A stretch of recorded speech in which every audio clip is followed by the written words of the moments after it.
Pessoal, tudo bem com vocês? E aí, vamos estar dando início a mais uma aula, né, para a gente estar dando continuidade, né, ao nosso estudo. Na aula passada nós demos uma introdução bem básica, né, sobre conjuntos numéricos. Pegamos com bastante ênfase em números inteiros e números naturais, né, tá? E agora então a gente vai fazer o estudo de funções, tá? O próprio nome já fala um pouquinho, né? A função vai ser o quê? Uma coisa, de repente, a função que eu exerço no meu trabalho, ou seja, é algo que vai depender um do outro. Como eu dependo do trabalho, o trabalho também vai depender de mim para ele ser executado, tá? Então, é mais ou menos nesse sentido de dependência, tá? Execução. Então, vamos lá. Afinal de contas, o que que é função, né? Quando nós chamamos esse nome de função, a gente está pensando em dois conjuntos, tá? Que é um conjunto A e o conjunto B, como se fossem duas pessoas, não é isso? Um faz parte do conjunto A, o outro faz parte do conjunto B. E vai determinar, ou seja, vai existir uma relação entre esse conjunto, onde cada elemento do conjunto A vai corresponder, ou seja, vai se relacionar com um único elemento do conjunto B. Então, isso que é função. Quando você tem um elemento de um conjunto se correspondendo com um elemento do outro conjunto, tá? Então, nós chamamos de função. Uma função de A em B, tá? Ela pode ser representada por um diagrama que nós chamamos teoricamente de diagramas de flecha. Como esse aqui, ó. Você tem, deixa eu pegar minha canetinha básica aqui, né? Tá? Vamos lá. Você tem dois conjuntos. Ó, temos o conjunto A e do outro lado nós temos quem? O conjunto B. Se você analisar, existe o conjunto de partida, que nós vamos chamar o conjunto A, que é o primeiro conjunto, e o conjunto de chegada, que vai ser o nosso conjunto B. Os elementos que compõem o conjunto de partida, nós chamamos esses elementos de X. Os elementos que compõem o conjunto de chegada, nós chamamos esses elementos de Y. É como se você, um exemplo, você sai da sua casa, você sai de um conjunto. Aí você vai partir da sua casa para o trabalho, não é isso? Lá no trabalho vai ser outro conjunto. Então, se você partiu da sua casa, esse conjunto nós determinamos como conjunto A. O conjunto que você vai chegar, o trabalho onde você vai chegar, nós chamamos de conjunto B. Nesse diagrama, olha só, um resuminho aqui. Ó. Nesse diagrama, X representa o elemento do conjunto A, que é o conjunto de partida, foi o que eu falei com vocês, e Y, um elemento do conjunto B, que vai ser o quê? O conjunto de chegada. Existem algumas notações básicas, tá? Para a gente trabalhar funções. Quando a gente vai falar função de um conjunto A em B, ou seja, ele parte de A e chega em B, nós colocamos com esse seguinte símbolo, F de A em B, ou seja, a função partiu de A em direção a B. Ou seja, isso representa o quê? Uma função de A em B. A partida, tá? O conjunto A, os elementos que está dentro do conjunto A lá na partida, nós chamamos de domínio. E os elementos B, aqueles que vão receber a flechinha do conjunto A, nós chamamos de contradomínio. Então, todos os elementos que estão no conjunto A, nós chamamos de domínio, e todos os elementos que estão dentro do conjunto B, nós chamamos de contradomínio. E aqueles elementos que vão receber diretamente a flechinha, nós chamamos de imagem, que no final aqui do quadro a gente vai estar representando também, tá? Y é igual a f de x, tá? Então, pessoal, quando a gente falar y ou f de x, a gente está falando o quê? Da mesma denominação. Então, tem situações que ele pode colocar y e tem situações que vai aparecer quem? O f de x. Isso nós chamamos de quê? A lei de formação, tá? É a lei de formação de uma função. Essa lei de formação em que a variável y é função da variável x, então quer dizer o quê? Que o y varia em função de x. Então quer dizer o seguinte, que os valores de y sempre vai depender de quem? Vai depender do x, porque o x é quem domina, tá? Então quem domina é que determina as regras. Então x é domínio, determina a regra. Então y sempre vai variar em função de x, tá? Ou seja, então Y depende de X. Domínio ou domínio de F. Então, quando a gente falar em domínio da função, pode ser simplesmente simbolizado pela letra D ou D entre parênteses F, tá? Pode ser encontrado dessas duas formas. Ou seja, então isso aí vai ser a forma de referência, tá? Quando a gente está falando aqui do domínio de uma função. E quando a gente for falar em imagem da função, tá? A gente vai colocar o quê? IM ou IMF. Então a gente está falando de quem? Da imagem da função. E quando você for falar de todo o conjunto B, tá? Todo o conjunto B, não somente aqueles números que estão recebendo as flechas lá do meu conjunto A, nós vamos chamar de quê? De contradomínio.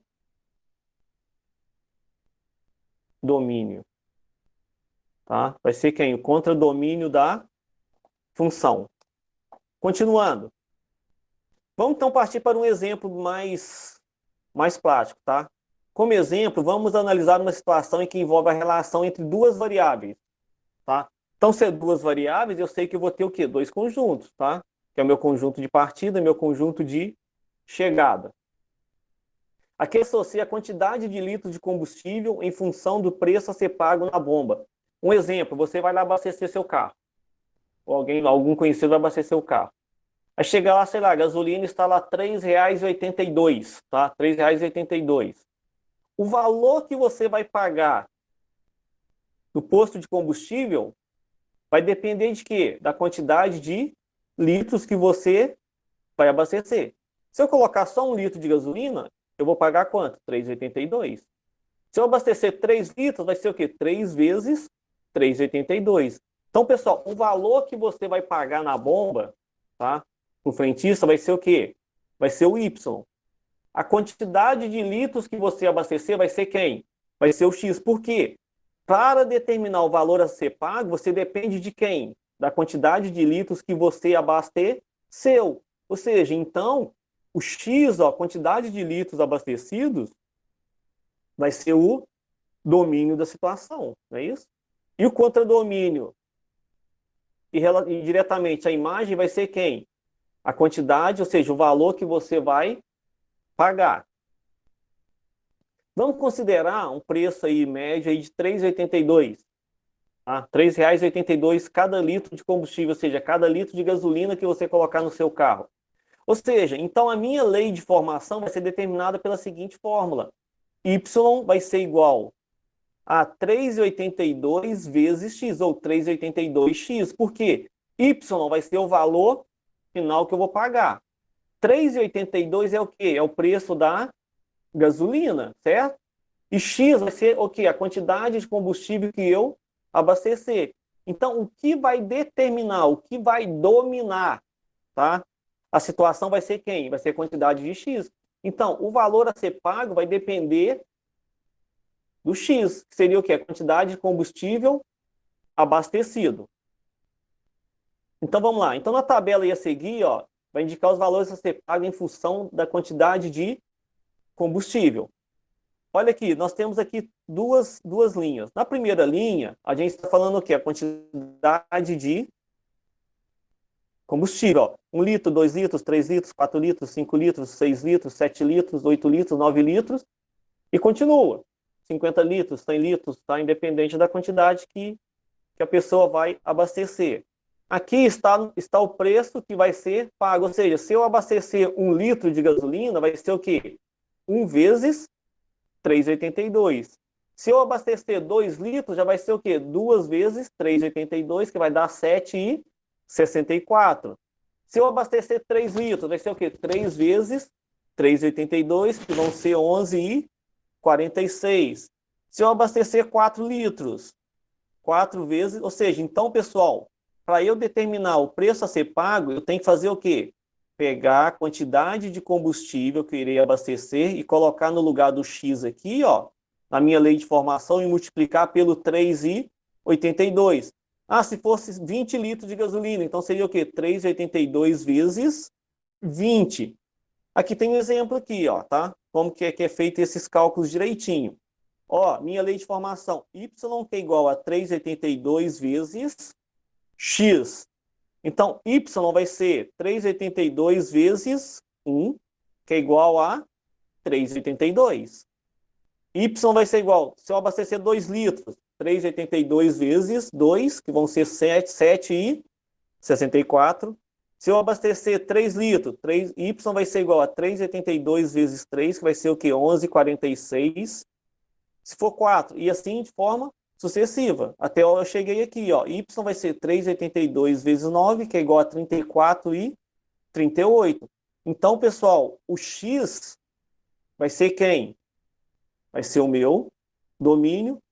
E o Y vai estar no conjunto do contradomínio. Ou seja, então, os números que receberem a setinha do X vai estar no contradomínio, que nós chamamos de imagem. Vamos lá. No exemplo de variação do preço de combustível aí, tá? Em função da quantidade de combustível, a gente define o seguinte, que o conjunto A vai ser o conjunto de partida, não é isso? Que nós chamamos o quê? Da variável X.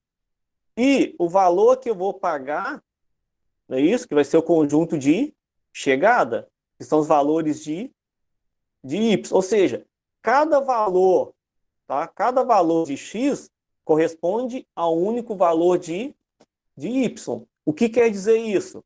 Se eu abastecer 1 litro de gasolina, eu vou pagar quanto? 3,82. Tem como eu abastecer 1 litro de gasolina e pagar um valor diferente de 3,82? Não dá. Se eu abastecer 2, ó, olha só, litro de combustível e preço a ser pago. Conjunto de partida, domínio. Conjunto de chegada, contra domínio. Números, tá? Valores que recebem, tá? A setinha partindo aqui do nosso conjunto de partida vai ser a nossa imagem. Ó, se eu abastecer 1 litro de combustível, ele vai se ligar com quem do outro lado? 3,82. Se eu abastecer 2, vai ligar com 7,64. Se eu abastecer 3, 11,46. 9, 34,38.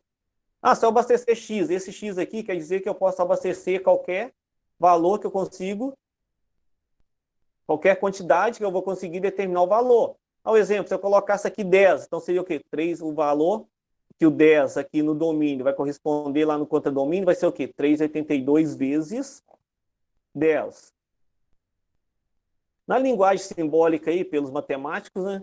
Para que a função fique bem definida, tá? Além da lei de correspondência entre os conjuntos A e B, é necessário definir claramente que conjuntos são esses, não é isso? Que o conjunto de partida, nós chamamos de quê? De domínio. E o conjunto de chegada, ó, o primeiro conjunto é o domínio, onde está partindo os valores de X. O conjunto de chegada, onde recebe o Y, recebe de X para determinar os valores de Y, nós chamamos de contradomínio. E cada elemento desse aqui, ó, que recebe a seta, nós chamamos de imagem. Contradomínio é todo o conjunto. E cada elemento, esse aqui, cada elemento que se corresponde com X, nós chamamos de imagem. Tá? Exercícios. Nós vamos ter 3 exercícios, tá? Bem básico aí para a gente pensar um pouquinho.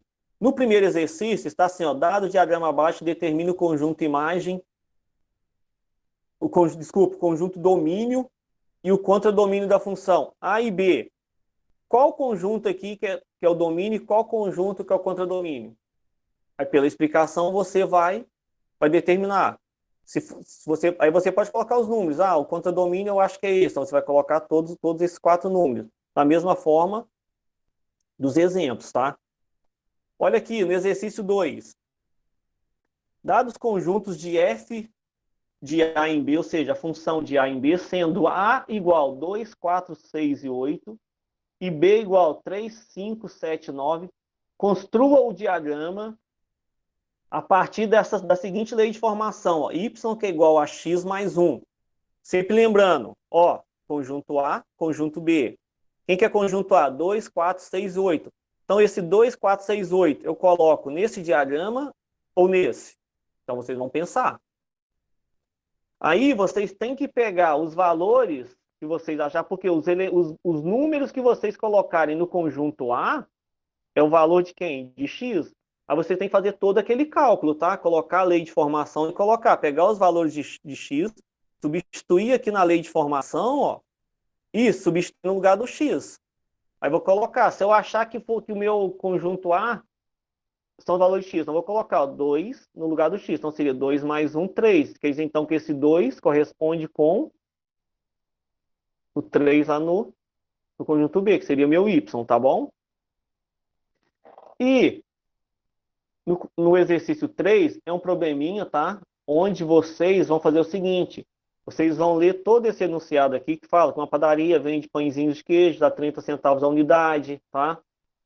Ou seja, então tem todo esse processo. Aí na letra A está falando, sabendo que o preço a pagar é representado por Y e a quantidade de pães de queijo por X, descreva a fórmula que determina a lei de formação dessa função. Ou seja, a lei de formação é isso aqui, ó, que nós falamos. Existe aquele exemplo lá em cima também, de y que é igual a 3,82 vezes x. Nesse caso aqui, qual que seria essa lei de formação? Beleza. E na letra B, o que que vocês vão fazer? Vocês vão completar a tabela.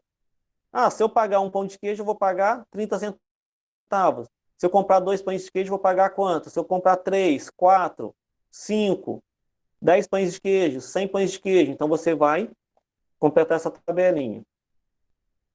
Certinho, pessoal? Valeu. Até a próxima e bons estudos.